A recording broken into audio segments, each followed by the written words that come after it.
Good evening, everyone. I'm Lissy Bastian. It's Monday, February 24th. It's great having you back with us. Another brazen attempt to rob a business establishment literally just 2 weeks after a daring attempted armed robbery and exchange of gunshots between police and the alleged suspects at a business establishment in the Carmichael Road area. A similar situation unfolded in the parking lot of Royal Bank of Canada, Mackey Street. However, that too was thwarted by police officers on the scene. Gunshots were exchanged this morning between Royal Bahamas Police Force officers, plainclothes and uniformed, who stopped two thieves in the process. Chief Superintendent of Police Solomon Cash gives more details. Sometime this morning, the police received intelligence relative to an armed robbery that was planned to happen here at the Royal Bank. The information was checked by officers. Hence, officers acted on that information, came to this location.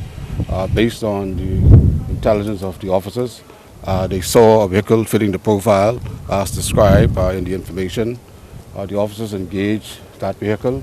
As the officers engaged, two persons emerged from the suspected vehicle.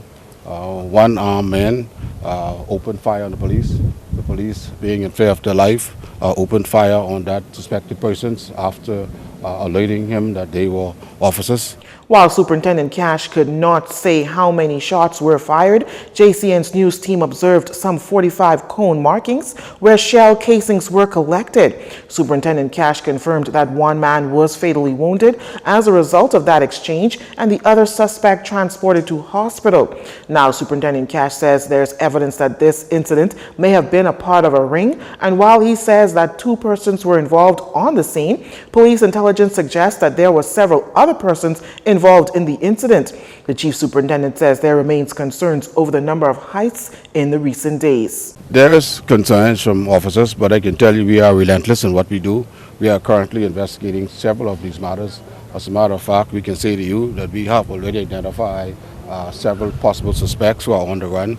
As you know, we produce several flyers to the media, and we're hoping and asking the members of the public to assist us in locating these suspected persons. But he has this message for the public, as he says there is always concern for safety. But what we want to say to private citizens, that if they see the police engaging in any activities, that we ask them to remove themselves, because who knows, when we deal with suspected person, most of the time in the process of them trying to evade law enforcement, they may just open fire to prevent us from capturing them. So we would ask members of the public to not engage themselves, to see police in active investigations. Superintendent Cash says no officers or anyone else was injured in this incident, and a weapon was recovered from the scene. Investigations are ongoing.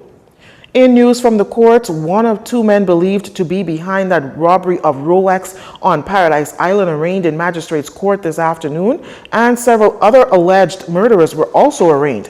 Our Sharika Johnson was at the courthouse on Nassau Street and files this report. 32-year-old Anton Harvey also appeared before Chief Magistrate Joanne Ferguson Pratt to face charges related to the brazen armed robbery of John Bull Atlantis Resort on last week. He faced 3 charges in relation to that matter: stealing, conspiracy to commit stealing, and causing damage. It is alleged that Harvey, concerned with others, stole 14 Rolex watches valued at $541,850, the property of John Bull. He pleaded guilty to the first charge of stealing, but pleaded not guilty to the second charge of conspiracy to commit stealing.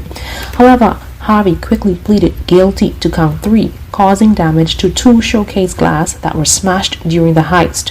The damage is believed to be worth $21,321.81.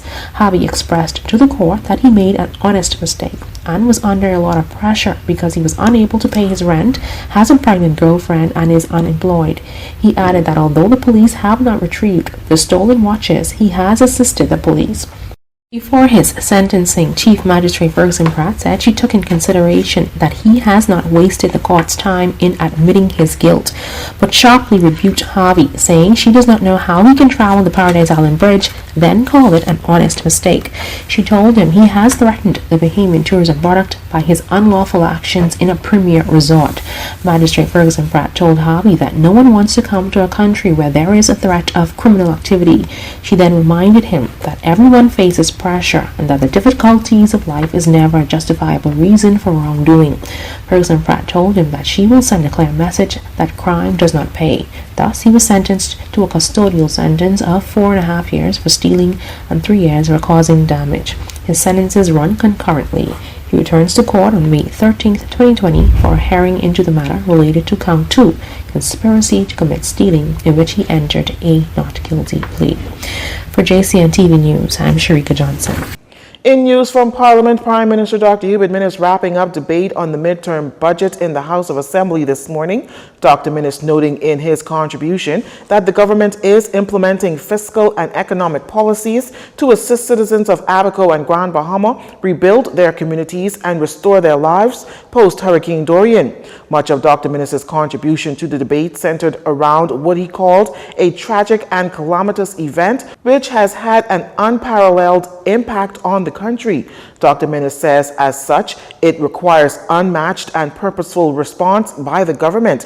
He highlighted several of those fiscal and economic policies, including the establishment of the Special Economic Recovery Zones, which allows residents in the affected area to benefit from tax exemptions and concessions, the expansion of the National Insurance Board unemployment benefits from 13 weeks to 26 weeks, which ensures that hurricane victims are able to access cash to begin restoring their lives. Dr. Minnis noted that the government allocated $11.4 million towards this initiative and some $3.4 billion in funding for small business development, assisting with recovering businesses. As for the government debt, which is now anticipated to stand at $8.2 billion by the end of June, Dr. Minnis says his government has plans in place to restart the economy and restore the lives of Abaconians and Grand Bahamians, pioneering a number of foreign direct investment. Dr. Minnis added that the government is also set to increasing resilience on performance in the tourism sector,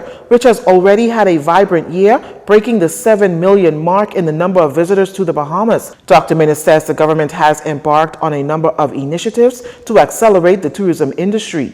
This includes establishing pre-clearance facility in Florida to enable pilots to fly directly to their destination of interest in the Bahamas instead of being diverted to one of our relatively few ports of entry.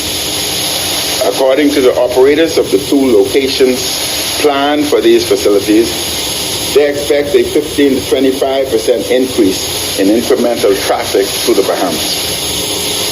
They expected to see more activity in a number of our more remote family islands as a result, and increased incomes and benefits to our citizens who live in those areas. And Mr. Speaker, we are boosting non-stop air services from new markets and increased frequency for services from existing markets as we seek more ways to stimulate more business and satisfy demand for existing interest in traveling to the Bahamas. Dr. Minnis added that his government is also seeking to improve the quality and level of services of Family Island airports and will be reviewing proposals for private-public partnerships in the development of those facilities. We have been told that the Bahamas has more airports per capita than any other country in the world. And we are exploring ways to develop those airports faster without relying entirely on the public purse to get them up to the required standards. As for the unemployment rate, Dr. Minnis says his administration intends to have this reduced to 6% by 2020. You're watching JCN News. Stay with us. This segment of the news was brought to you by Alive.